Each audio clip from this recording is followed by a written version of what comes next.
आदरर छात्र छात्री सुप्रभात। इतिहास शिक्षादान कार्यक्रम तुम मानकु स्वागत। गत कालांशर किछि प्रश्न आलोचना करिबा। मामूदंक परे अफगानिस्तान रे केउ राज्य प्रतिष्ठित होइथिला?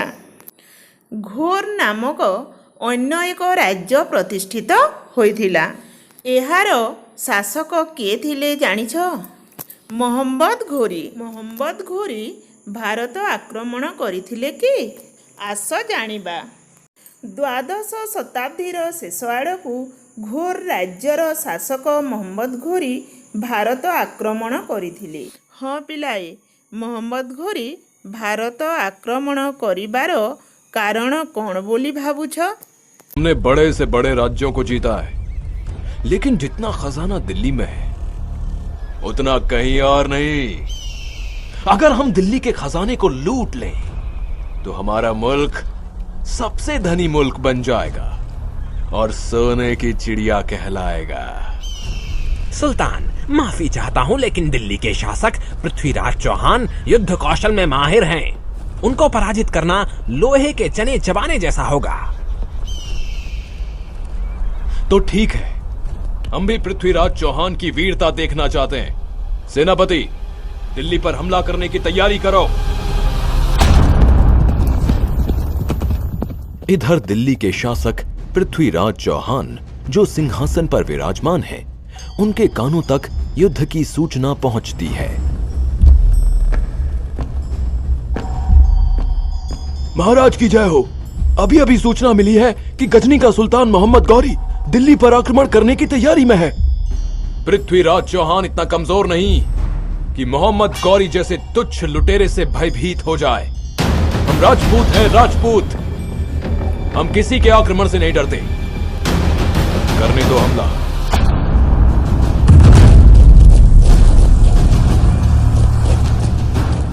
जोश में गौरी दिल्ली पर हमला बोल देता है। पृथ्वीराज चौहान और मोहम्मद गौरी के बीच घमासान युद्ध होता है और इस युद्ध में मोहम्मद गौरी पृथ्वीराज चौहान के हाथों पराजित होता है।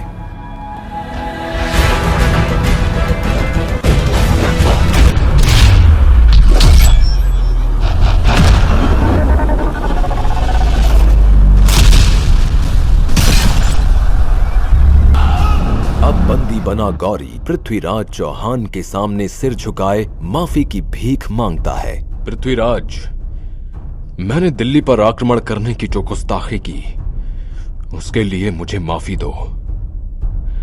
कहते हैं कि हिंदुस्तान के सुल्तान दुश्मनों को भी माफ करने का हृदय रखते हैं। तुमने ठीक सुना है।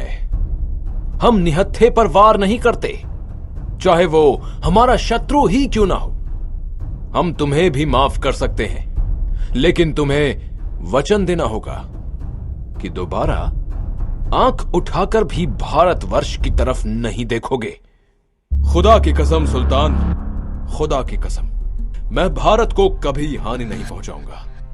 महाराज, वैसे तो मैं राजकवि हूँ, फिर भी मुझे लगता है कि गौरी को क्षमा नहीं बल्कि मृत्यु दंड देना चाहिए। मृत्यु दंड। चंद्र बरदाई, आप राजकवि के साथ साथ हमारे मित्र भी हैं। हम आपके सुझाव का सम्मान करते हैं, लेकिन अपनी गलती सुधारने के लिए हर किसी को एक मौका तो मिलना ही चाहिए। इस तरह क्षमा दान पाकर मोहम्मद गौरी गजनी वापस लौट आता है, लेकिन वो अब भी अपनी हरकतों से बाज नहीं आता। वो दिल्ली के खजाने को पाने के लिए षड्यंत्र पर षड्यंत्र रचता रहता है। एबे कुह, मोहम्मद घोरी काहिकी भारत आक्रमण करथिले? भारतर धनरत्न तांकु प्रलोभित करथिला। हाँ ठीक, भारतर धनरत्न तांकु भारत आक्रमण करने पाई प्रेरणा जोगाइथिला। उत्तर भारत जय करी निज राज्य रे मिसाइबा तांकर चरम लक्ष्य थिला। 1175 ख्रीष्टाब्दरे मोहम्मद घोरी मुल्तान अधिकार करथिले एवं भारत पाई पथ प्रस्तुत करथिले। एहा परे से सिंधु प्रदेश एवं पंजाब अधिकार करी दिल्ली आड़कू अग्रसर हेले। दिल्ली रे सेतेबेले केउ राजा शासन करुथिले? पृथ्वीराज चौहान। कहा कहा मध्यरे युद्ध हेला? मोहम्मद घोरी और पृथ्वीराज चौहान। एही युद्ध କେତେ ଖ୍ରୀଷ୍ଟାବ୍ଦରେ ହୋଇଥିଲା? ଏହି ଯୁଦ୍ଧ 1191 ଖ୍ରୀଷ୍ଟାବ୍ଦରେ ତିରୋରୀଠାରେ ହୋଇଥିଲା। ଏହାକୁ ପ୍ରଥମ ତିରୋରୀ ଯୁଦ୍ଧ କୁହାଯାଏ। ପୃଥ୍ୱୀରାଜ ଚୌହାନ ରାଜପୁତମାନଙ୍କୁ ସଂଗଠିତ କରି ସେମାନଙ୍କ ସହାୟତାରେ ମହମ୍ମଦ ଘୋରୀଙ୍କୁ ଏହି ଯୁଦ୍ଧରେ ପରାସ୍ତ କରିଥିଲେ। ପିଲାମାନେ କୁହ, ଚାନ୍ଦ ବରଦାଇ କିଏ? ଚାନ୍ଦ ବରଦାଇ ପୃଥ୍ୱୀରାଜ ଚୌହାନଙ୍କ ରାଜଦରବାରର ରାଜକବି ତଥା ତାଙ୍କର ମିତ୍ର।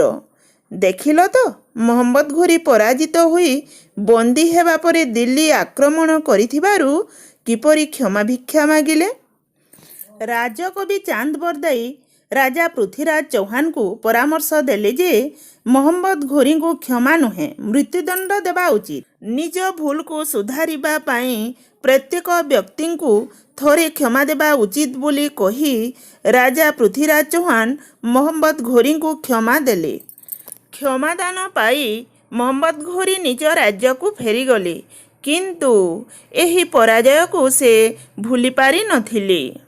ତା ପରବର୍ତ୍ତୀ ଘଟଣାକୁ ପରବର୍ତ୍ତୀ କାଳାଂଶରେ ଜାଣିବା। ଏବେ ଆସ ପ୍ରଶ୍ନ ଉତ୍ତର ଆଲୋଚନା ମାଧ୍ୟମରେ ଆଜିର ସାରାଂଶକୁ ଜାଣିନେବା। ପ୍ରଥମ ତିରୋରୀ ଯୁଦ୍ଧ କେବେ ହୋଇଥିଲା? 1191 ଖ୍ରୀଷ୍ଟାବ୍ଦରେ। କେଉଁ ଦୁଇ ଶାସକଙ୍କ ମଧ୍ୟରେ ଏ ଯୁଦ୍ଧ ହୋଇଥିଲା? ଘୋର ରାଜ୍ୟର ଶାସକ ମହମ୍ମଦ ଘୋରୀ ଓ ଦିଲ୍ଲୀର ଶାସକ ପୃଥ୍ୱୀରାଜ ଚୌହାନ। କିଏ ପରାଜିତ ହୋଇଥିଲେ? ମହମ୍ମଦ ଘୋରୀ।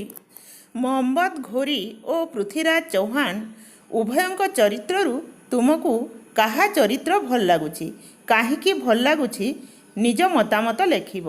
ଆଜି ଏତିକି, ଧନ୍ୟବାଦ।